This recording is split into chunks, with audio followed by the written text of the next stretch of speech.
না পাগল, তোমার প্রতি আমার কখনো ঘৃণা জন্মাবে না।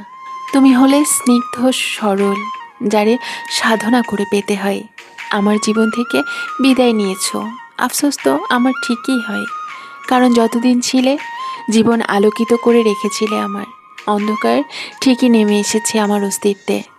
সেই অন্ধকার কাটিয়ে আমি হয়তো আবার জেগে উঠব, কিন্তু মধ্যরাতে তোমায় ভেবে চোখের কোণে এক চিলতে পানি অবশ্যই আসবে। আমি হাউমাউ করে কাঁদতে জানি, কিন্তু কাঁদতে পারি না। যদি কাঁদতে পারতাম, একটু হালকা হইতে পারতাম। তোমাকে হয়তো আমার ভাগ্য করে পাওয়া উচিত ছিল। আগলে রাখার জন্য দরকার ছিল অজস্র ইতিহাসের। হয়তো ভাগ্যটাই খারাপ, নেই কোনো ইতিহাসও, তাই হয়তো তোমাকে পাইনি। তুমি থাকতে বলা হয়নি এটা, এখন বলছি। যেখানেই থাকো, যেভাবেই থাকো, আর যার জীবনেই থাকো, ব্যাস সুখে থেকো, এটাই চাই।